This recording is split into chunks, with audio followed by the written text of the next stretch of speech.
July 10, 2016 తైవాన్లో తైపై అనే సిటీలో ఒక బ్యాంక్ ఏటీఎంకి ఇద్దరు మాస్కులు వేసుకుని వెళ్లారు. ఒకడు ఎంట్రన్స్ దగ్గర నుంచుని ఉంటే ఇంకొకడు ఏటీఎం దగ్గరికి మనీ విత్డ్రా చేయడానికి వెళ్ళాడు. జస్ట్ దగ్గరికి వెళ్ళి అలా కొద్దిసేపు వెయిట్ చేస్తే ఏం చేయకుండానే ఏటీఎం నుండి స్పీడ్గా క్యాష్ నోట్స్ బయటికి రావడం మొదలుపెట్టాయి. ఆ డబ్బంతా బ్యాగ్లో వేస్తుంటే అదే టైంలో వేరే కస్టమరు ఏటీఎం దగ్గరికి రావడం చూసి అలా డబ్బులు మధ్యలో వదిలేసి వాళ్ళిద్దరూ అక్కడి నుండి వెళ్ళిపోయారు. ఆ కస్టమర్ ఏటీఎం లోపలికి వెళ్ళి చూస్తే మొత్తం ఫ్లోర్ నిండా డబ్బులు పడి ఉన్నాయి. అక్కడ ఏం జరిగిందో వాడికి తెలీదు. సేమ్ అలాగే ఇంకో 20 ఏటీఎంస్ నుండి ఒకే టైంలో డబ్బులు కొట్టేశారు. ఇది హ్యాకర్స్ ప్లాన్ చేసి ఇంప్లిమెంట్ చేసిన చాలా పెద్ద అటాక్. మొత్తం ప్రపంచంలో బ్యాంకింగ్ సిస్టమ్ని ఒక ఊపు ఊపేశారు. 30 కంట్రీస్లో 100 బ్యాంకుల్లో డబ్బుని ఇలానే కొట్టేశారు. మొత్తం అమౌంట్ కలిపితే $1 బిలియన్ అని అంచనా వేశారు. హిస్టరీలో హ్యాకర్స్ ప్లాన్ చేసిన అతిపెద్ద బ్యాంక్ రాబరీగా ఇది రికార్డు క్రియేట్ చేసింది. అసలు అంత పెద్ద అమౌంట్ బ్యాంక్స్ నుండి ఎలా కొట్టేశారు, చివరికి వాళ్ళు ఎలా దొరికేశారు తెలియాలంటే వీడియో లాస్ట్ వరకు చూడండి. మీరు మా ఛానల్కి కొత్తగా వస్తే సబ్స్క్రైబ్ చేసి సపోర్ట్ చేయండి. 8 ఏప్రిల్ 2016 ఉక్రెయిన్ దేశంలో ఒక బ్యాంకులో ఎంప్లాయీస్ అందరూ నార్మల్గా వర్క్ చేసుకుంటున్నారు. అందులో ఒక ఎంప్లాయీ పేరు మ్యాక్స్. ఇతను డైలీ తన పని తాను చేసుకుని ఇంటికి పోతాడు, కానీ తాను వాడే కంప్యూటర్లో లేటెస్ట్ అప్డేట్స్ అవి ఎప్పుడూ ఇన్స్టాల్ చేయడు. అయితే ఒకరోజు అతని మెయిల్ బాక్స్కి తన కొలీగ్ నుండి ఒక మెయిల్ వచ్చింది. దానిలో కాంప్లయన్స్ లా అని ఒక డాక్యుమెంట్ అటాచ్ చేసి ఉంటే ఇదేదో ఇంపార్టెంట్ డాక్యుమెంట్ అని ఓపెన్ చేసి చదివాడు. తర్వాత అది ఏదో నార్మల్ ఈమెయిల్ అనుకొని అలా వదిలేశాడు. కొన్ని నెలల తర్వాత ఆ బ్యాంక్ మేనేజరు ఎంప్లాయీస్ అందరికీ ఒక మీటింగ్ పెట్టి, చూడండి, మన బ్యాంక్కి సంబంధించిన ఏటీఎంలు రోజులో ఏదో ఒక టైంలో డబ్బులు బయటికి ఆటోమేటిక్గా డ్రా చేస్తున్నాయి. మన బ్యాంక్ అప్లికేషన్ మీద సైబర్ అటాక్ జరిగినట్లు ఉంది. దయచేసి ఎవరూ కూడా అడ్డమైన ఈమెయిల్స్ మీద క్లిక్ చేయకండి అని చెప్పాడు. బ్యాంక్ మేనేజ్మెంట్ ఆ అటాక్ని ఇన్వెస్టిగేట్ చేయడానికి కస్పరిస్కీ అనే ఒక సైబర్ సెక్యూరిటీ కంపెనీని కాంటాక్ట్ అయ్యారు. అప్పటికే అన్ని ఏటీఎంలు ఖాళీ అయిపోయాయి. ఆ ఏటీఎం సర్వర్లకి ఉన్న హార్డ్ డిస్క్లన్నీ మాల్వేర్ కోసం స్కాన్ చేశారు, కానీ ఏం దొరకలేదు. సిస్టమ్స్ అన్నీ బాగానే ఉన్నాయి. ఆ ప్రైమరీ ఇన్వెస్టిగేషన్లో ఒక్క క్లూ కూడా దొరకలేదు. కొన్ని నెలల తర్వాత మిడ్నైట్ 3 AM రష్యాలో ఒక బ్యాంక్ నుండి ఈ కస్పరిస్కీ సైబర్ సెక్యూరిటీ టీంకి కాల్ వచ్చింది. మీరు అర్జెంటుగా మా బ్యాంక్కి రావాలి, మా సిస్టమ్స్ ఎవరో కంట్రోల్ తీసుకుని హ్యాక్ చేశారు అని ఆ కాల్లో చెప్పారు. మొత్తం బ్యాంకుకి ఉన్న మెయిన్ డొమైన్ కంట్రోలర్ని హ్యాక్ చేసి బ్యాంక్ నెట్వర్క్ మొత్తం హ్యాకర్స్ కంట్రోల్లోకి తీసుకున్నారు. ఆ సిస్టమ్స్ నుండి చైనాకి డేటా ట్రాన్స్ఫర్ పెట్టారు. సెక్యూరిటీ స్పెషలిస్టు ఆ కంప్యూటర్లో హ్యాకర్స్ ఏమైనా మాల్వేర్ లాంటివి ఇన్స్టాల్ చేశారేమో అని చూడడం మొదలుపెట్టాడు. అలా కొద్దిసేపు చూడగా అందులో ఒక సాఫ్ట్వేర్ అప్లికేషన్ చూశాడు. కంప్యూటర్లో అది ఇన్స్టాల్ చేస్తే ప్రపంచంలో ఏ రిమోట్ లొకేషన్ నుండైనా ఆ సిస్టంలో ఏం జరుగుతుందో చూడొచ్చు. హ్యాకర్స్ లైవ్లో ఆల్రెడీ సిస్టమ్ చూస్తున్నారేమో అని డౌట్ వచ్చి ఒక నోట్ ప్యాడ్ ఓపెన్ చేసి హలో అని టైప్ చేశాడు. కొన్ని నిమిషాల తర్వాత హ్యాకర్ కూడా అదే నోట్ ప్యాడ్లో నువ్వు మమ్మల్ని పట్టుకోలేవు అని రాశాడు. Security engineer we will catch you అని రిప్లై ఇచ్చాడు. ఆ సైబర్ సెక్యూరిటీ కంపెనీ వాళ్ళు అన్ని సిస్టమ్స్ చెక్ చేశాక కొంతసేపటికి ఒక సిస్టంలో మాల్వేర్ ఉండటం కనిపెట్టారు. ఆ మాల్వేర్కి కార్బనాక్ అని పేరు పెట్టారు. ఈ రష్యన్ బ్యాంక్ అటాక్ తర్వాత ఇంతకు ముందు ఉక్రెయిన్ బ్యాంక్ ఏటీఎంల మీద జరిగిన అటాక్ ఎలా చేసి ఉండొచ్చు అని సెక్యూరిటీ టీం వాళ్ళు ఆలోచించడం మొదలుపెట్టారు. అయితే ఆ మాల్వేర్ బ్యాంక్ సిస్టంలోకి ఎలా వచ్చిందని వెతికితే కొన్ని రోజుల క్రితం మ్యాక్స్ అనే బ్యాంక్ ఎంప్లాయీకి ఒక మెయిల్ వచ్చింది అని చెప్పాం కదా. సో ఆ బ్యాంకులో వేరే ఎంప్లాయీ మెయిల్ బాక్స్ హ్యాక్ చేసి అక్కడి నుండి మాల్వేర్ని ఒక వర్డ్ డాక్యుమెంట్లో లింక్లా పెట్టి మ్యాక్స్ ఈమెయిల్కి పంపారు. సో తన కొలీగ్ నుండి వచ్చిన ఈమెయిల్ కాబట్టి మ్యాక్స్ ఏం ఆలోచించకుండా ఆ డాక్యుమెంట్ క్లిక్ చేశాడు. అలా ఆ సిస్టంలోకి మాల్వేర్ డౌన్లోడ్ అయ్యి కంప్యూటర్ మొత్తం హ్యాకర్స్ కంట్రోల్లోకి వెళ్ళిపోయింది. కొన్ని రోజుల తర్వాత హ్యాకర్స్ మ్యాక్స్ కంప్యూటర్లో ఒక సాఫ్ట్వేర్ ఇన్స్టాల్ చేసి అది బాగా స్లో అయ్యేలా చేశారు. సిస్టమ్ ఏంటి ఇంత స్లో అయిందని మ్యాక్స్ ఐటీ సపోర్ట్ టీంతో ఒక టికెట్ ఓపెన్ చేశాడు.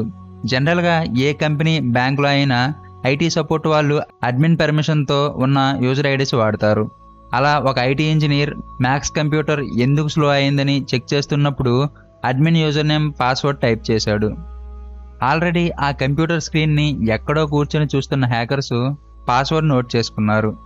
అదే పాస్వర్డ్ తీసుకెళ్లి మెయిన్ డొమైన్ కంట్రోలర్ దగ్గర లాగిన్ అవ్వడానికి ట్రై చేస్తే అది సక్సెస్ అయ్యింది. అలా ఒక కంప్యూటర్ నుండి అడ్మిన్ పాస్వర్డ్ కొట్టేయడం వల్ల మొత్తం బ్యాంక్ నెట్వర్క్లో ఉన్న కంప్యూటర్లన్నీ హ్యాకర్స్ కంట్రోల్లోకి వెళ్ళిపోయాయి. బ్యాంకులో అన్ని సిస్టమ్స్ యాక్సెస్ వచ్చేసింది, కానీ హ్యాకర్స్ కంగారు పడకుండా ప్రతిరోజు ఒక్కొక్క సిస్టమ్ చెక్ చేసి బ్యాంకులో మనీ ట్రాన్స్ఫర్లు, ఏటీఎంలో క్యాష్ ట్రాన్సాక్షన్లు ఏ కంప్యూటర్లో మేనేజ్ చేస్తున్నారో కనిపెట్టారు. అలా కొన్ని నెలలు బ్యాంక్ ట్రాన్సాక్షన్స్ అన్నీ అబ్జర్వ్ చేసి అసలు మనీ అంతా ఎక్కడి నుండి ఎక్కడికి ఎలా వెళ్తుంది అని ప్రాసెస్ అంతా అర్థం చేసుకున్నారు. సో ఆ డబ్బుని కొట్టేయడానికి 3 వేరువేరు ప్లాన్లు వేశారు. ఫస్ట్ది డైరెక్ట్ ఆ బ్యాంక్ అకౌంట్స్ నుండి హ్యాకర్స్ అకౌంట్లోకి మనీ ట్రాన్స్ఫర్ చేయడం.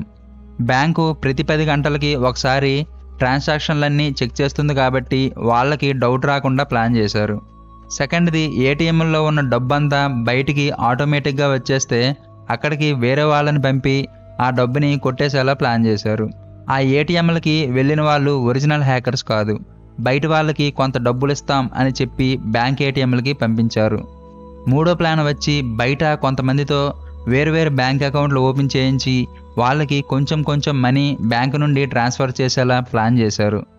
ఈ కేసు ఇన్వెస్టిగేట్ చేస్తున్న కస్పరెస్కీ సైబర్ సెక్యూరిటీ కంపెనీ వాళ్ళు చాలా సెక్యూరిటీ ఏజెన్సీస్, బ్యాంకులతో, వేరువేరు దేశాలతో టైఅప్ అయ్యి ఎలా అయినా హ్యాకర్స్ని పట్టుకోవాలని ఇన్వెస్టిగేషన్ చాలా సీరియస్గా చేశారు.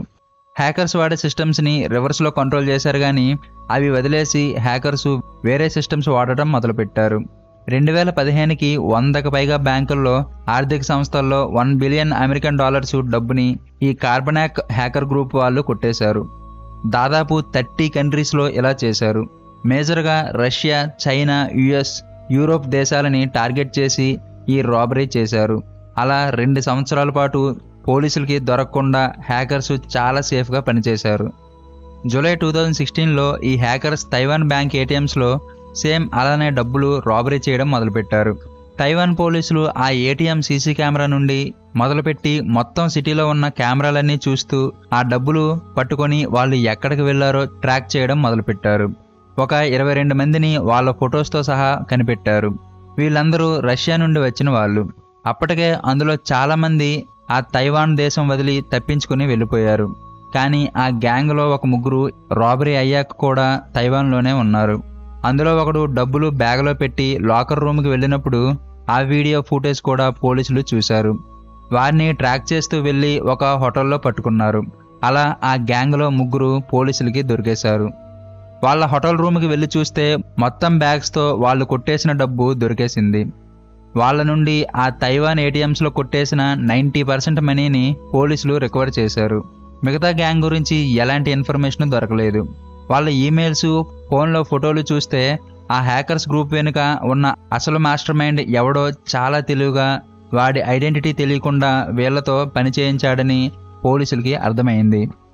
2 సంవత్సరాల తర్వాత మార్చి 2018లో ఉక్రెయిన్ దేశానికి చెందిన డెన్నిస్ అనే ఒకడు బిట్ కాయిన్స్ మీద చాలా ఇన్వెస్ట్ చేశాడు.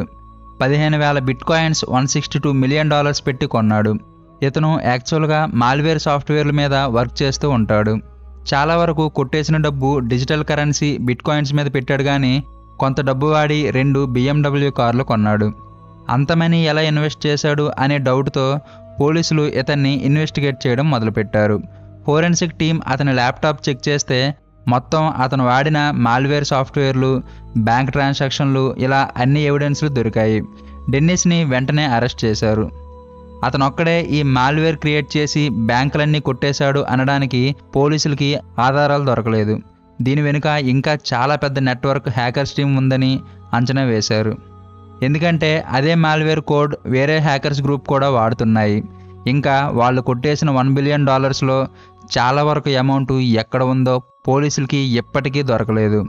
వెస్టర్న్ కంట్రీస్ని ఎలా అయినా దెబ్బతీయాలి అనే ప్లాన్తో రష్యా ఇలా కొంతమంది హ్యాకర్స్ని దించిందని కొన్ని దేశాలు ఆరోపించాయి. అందుకే మన ఈమెయిల్కి ఏది వచ్చినా క్లిక్ చేయకుండా జాగ్రత్తగా చూసి డౌట్ ఉంటే డిలీట్ చేయాలి. ల్యాప్టాప్స్లో కూడా ఎప్పుడు లేటెస్ట్ సాఫ్ట్వేర్లు ఇన్స్టాల్ చేసుకుంటే ఇలాంటి హ్యాకర్స్ నుండి తప్పించుకోవచ్చు. ఇంపార్టెంట్ పాస్వర్డ్లు కూడా ఎప్పటికప్పుడు మారుస్తూ ఉండాలి. ఫ్రెండ్స్, ఈ వీడియో మీకు నచ్చితే లైక్ చేయండి. మరిన్ని ఇంట్రెస్టింగ్ వీడియోస్ కోసం మన ఛానల్కి సబ్స్క్రైబ్ చేసుకోండి. Thank you for watching.